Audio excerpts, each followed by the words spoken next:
Hola,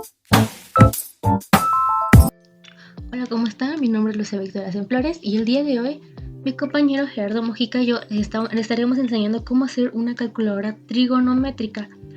Lo primero que vamos a hacer va a ser incluir las bibliotecas que están por aquí, que son iStream, stdlib.h, conio.h, mat.h y windows.h. Pero creé una presentación donde explico más fondo a fondo por qué usamos estas bibliotecas. Y bueno, por aquí está nuestra biblioteca de iStream, que como ya se los había mencionado. Y bueno, esta calculadora es utilizada para operaciones de entrada y salida. Esto quiere decir que marca un inicio y un fin en nuestro programa de C++. Después, stdlib contiene prototipos de funciones para estilo de memoria dinámica. Y como pueden ver, son bibliotecas no antes vistas en lo que llevamos de especialidad, pero son importantes de investigar. ¿Por qué? Porque es una calculadora trigonométrica y ocupa estas bibliotecas para funcionar y que su función sea correcta. Y algunas otras bibliotecas que usamos fueron otra, por ejemplo, que fue conio.h, que es un archivo encabezado por C, utilizado principalmente por compiladores de MC2 para proporcionar entrada y salida de consola. Después, algo base, creo que yo, para esta calculadora es mat.h. ¿Y por qué es la más base? Porque es una calculadora trigonométrica. Igual si hiciéramos una calculadora normal, la ocuparíamos. ¿Y por qué? Porque contiene funciones matemáticas, tales como potencia, raíz, cuadrada, entre otras. Como saben, es una biblioteca importante porque vamos a hacer algo de matemáticas, vamos a ocupar todo esto para asignar nuestros datos. Después utilizamos windows.h, que es una biblioteca a los programadores de acceso API de Windows. Y de igual manera es una biblioteca importante para nuestro programa de C++. Y ahora vamos a iniciar, vamos a usar using namespace. Para que esta no sea una línea, es necesario cuando queremos utilizar code sin o string. Una vez tenido lo anteriormente mencionado, podemos main, paréntesis y una llave. Esto nos permitirá comenzar el programa y las funciones dentro de este. Después tecleamos, que como podemos aquí ver, const float pi y la cadena de pi. Y estamos definiendo nuestro primer variable de tipo decimal con const float. Después, como siguiente paso, tecleamos char, que está en la línea 11. Es para acceder al cursor de la ventana de la aplicación. Después escribimos handle cur y esta función devuelve un puntero al manejador del archivo, correspondiente a la salida de estándar actual. Este manejador se puede utilizar para realizar operaciones de entrada y de salida del terminal. Como paso siguiente, tecleamos que esto es algo que es nuevo para nosotros, pero vamos a teclear cur get std handle. Se refiere al identificador de manipulador, salida estándar de la consola, que como pudimos ver, fueron una de las bibliotecas que mencioné y que esta biblioteca nos proporcionó esto, claramente. Después vamos a teclear y definir las variables de entrada, que son el ángulo y básicamente estas variables son esenciales para poder continuar con el programa, ya que si omites alguna del programa te puede marcar error. Y esta calculadora podría cometer varios errores, pero por eso les estamos explicando esto. Una vez terminado de definir las variables, vamos a mostrarles al usuario las opciones que tiene para esta calculadora trigonométrica y les mostraremos siguientemente. Y está en el 21, que es code, calculadoras de funciones trigonométricas básicas, que son estas. Vamos a proporcionarles seno, coseno y tangente. Estas son nuestras listas que vamos a estar ocupando para que el usuario pueda ingresar alguna de estas, que la teclea y luego va a seleccionar su función. Esta línea sirve para marcar, me refiero a esta, que es code. Y esta sirve para marcar la separación de una línea y otras. Y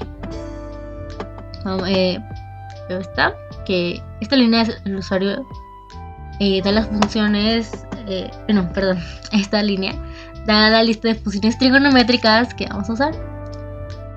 Y bueno, pues aquí están todas las que estamos ocupando, que como ya les había mencionado son estas. En el teclado anteriormente podemos apreciar la función de NDL. Ejecuta el programa, salga la reglón tal como lo tecleamos y no se muestre todo junto o amontonado. También lo pudimos observar, son las comillas, son muy necesarias ya que bueno, pues C++ te puede marcar un error.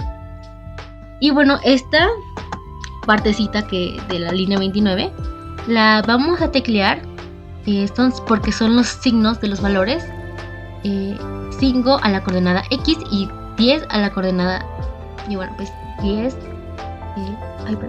Y es la coordenada, Y vale igual a 10, perdón.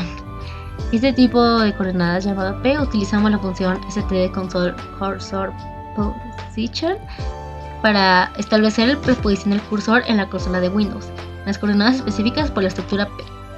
Una vez tecleado lo anterior, seguimos y bueno, pues aquí vamos a poner selecciona al número correspondiente de la función deseada. El programa nos pedirá una opción y las que nos habla y de las que ya les había mencionado anteriormente.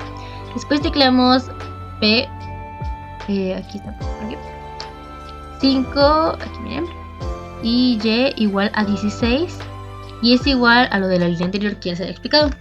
Una vez esto, tecleamos code resultado, que está en la línea 33.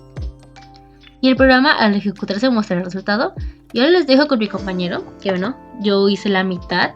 Y bueno, ahora mi compañero Gerardo les explicará cómo hacer la siguiente parte.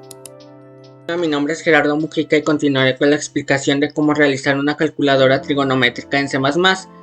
En este caso observamos que ya están tecleadas las líneas, ya solo tú las tienes que teclear tal como están y al lado te pongo un comentario para explicar la función de la línea. No es necesario que escribas el comentario, esto lo hago yo para que tú entiendas la función de esa línea. Tenemos opciones igual a la línea de opción y esto es para capturar la selección del usuario. Tenemos la función switch. Esta línea sirve para iniciar el proceso de switch y dependiendo de la selección del usuario se ejecutará case1, case2 o case3 o en dado caso default. Tenemos case1, case2 y case3. Estos son los casos a utilizar dentro de la función de switch. Tenemos esta línea que es para dar coordenadas, que es muy importante que la escribas tal y como está aquí. Y esta línea cumple con la función de darle coordenadas al programa. Tenemos code, ingresa el valor del ángulo en grados sexagesimales. Esta línea pide que ingresemos el valor del ángulo en grados sexagesimales, que son números derivados a la base del 60, por ejemplo 120, 90, 180. Y tenemos sin ángulo, esta línea lee la variable anteriormente definida como DOP o decimal. Tenemos ángulo radianes, que es igual a ángulo por pi entre 180, que convierte ángulos a radianes. Tenemos otra línea de coordenadas que es muy importante escribirla, si te la saltas puede que tu programa marque error. Tenemos otra línea de switch, en esta línea se vuelve a abrir switch para poder ejecutar case1, case2 o case3. Tenemos case1, el case1 es case1 si el usuario tecleó 1, entonces ejecutará case1 y mostrará el resultado de las operaciones que ahí se encuentran o en su dado caso el enunciado que esté en case1. Tenemos result es igual a sin, entre paréntesis ángulos radianes, y esta es la línea que sirve para sacar el seno. Tenemos code seno de ángulo G es result, y esta línea cumplirá con la función de mostrar el resultado de la operación anteriormente realizada. Tenemos break, sirve para que ya no siga ejecutando case1 y es una indicación que termina case1 y continúa case2. Y tenemos case2. Si se ejecuta si el usuario teclea número 2, se mostrará el resultado del coseno. Tenemos case3, si el usuario teclea 3, como lo observamos en pantalla. Tenemos, al igual que en case2, operación y enunciado para mostrar el resultado de la operación anteriormente, y también tenemos break. Después de esto tenemos una llave de cierre, que significa que se acabó el primer switch, tenemos break, ya habíamos explicado su función. Default, en default se ejecuta cuando el usuario no ingresa un valor del 1 al 3 y dependiendo del programa mostrará un mensaje, en este caso muestra el mensaje de opción no válida. Tenemos esta línea de coordenadas y adelante tenemos un enunciado que escriba en default opción no válida. Tenemos otra llave de cierre para que tenga fin switch. Tenemos code NN en esta línea en el programa. Nos pide que presionemos una tecla para continuar pero con lenguaje de programación. Tenemos system pause, esta línea de la función system toma un comando como argumento y la ejecuta en la terminal de comandos del sistema operativo. Y tenemos una llave de cierre que indica el fin de máquina.